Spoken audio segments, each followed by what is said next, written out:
St. Louis and I are here today to make clear what it means to promote equal justice for every person in this country. Attorney General Garland, you often speak about your commitment to supporting civil rights and the rule of law.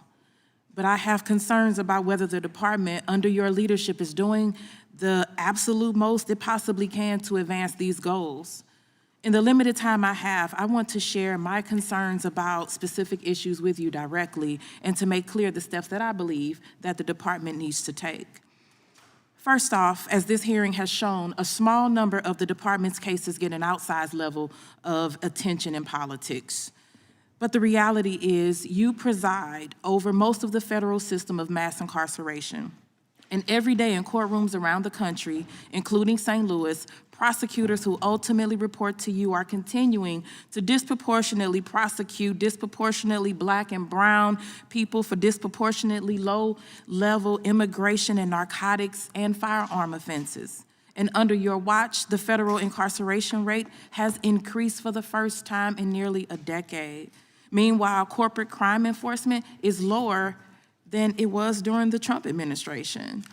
The department needs to rethink its entire approach to prosecution, but let me also say I thank you for what you're doing with the insurrectionists. And I urge you to take specific steps towards ending mandatory minimums and prosecutory misconduct waivers and actively supporting alternatives to incarceration, funding federal public defenders, use of clemency power, and reporting on disparities in federal prosecutions. I'm also deeply concerned about the Bureau of Prisons. Director Peters is not doing enough to address the rampant issues of abuse and mismanagement at the Bureau, which affects both correctional staff and people in custody. It is shameful that solitary confinement has increased in the Bureau of Prisons during the Biden administration, despite the president claiming he supports ending it. We need to see more from the department across the board on Bureau of Prisons oversight. And you should implement the president's commitment to end the torturous practice of solitary confinement once and for all. I'm also incredibly disheartened that the department has continued to pursue the death penalty despite the president's pledge to end it.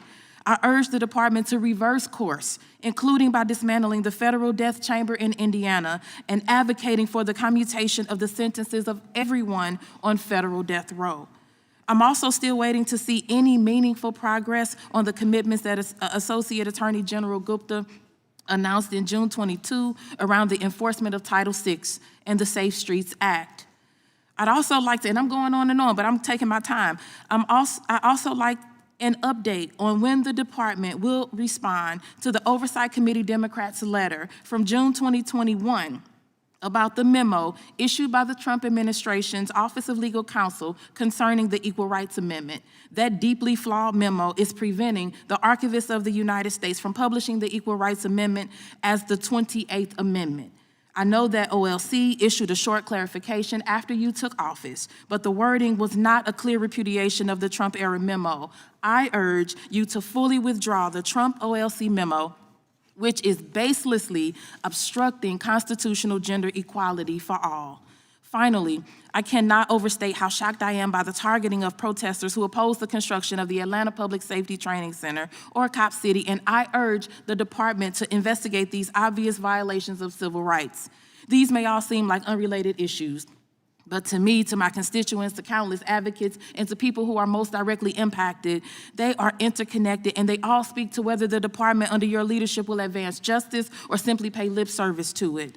Given the limited time that we have, I don't expect you to comment on all of these issues, but I have a question. Will you commit to working with me in my office on these issues, including having your staff promptly, by writing your position and sending that to us, reaching out to us about all of the issues that we just spoke about?